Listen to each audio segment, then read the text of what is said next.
Today, we will be showing you how to create the slime that was used in our stress ball video. Let's start. The materials you'll need are a bowl, clear crazy glue, Nickelodeon activator, and something to stir with. Dyes are optional. First, pour the desired amount of glue into your bowl. Be careful to keep it in the bowl. Now add in your dye. This step is optional.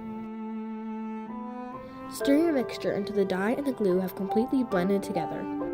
Then add in your activator and stir.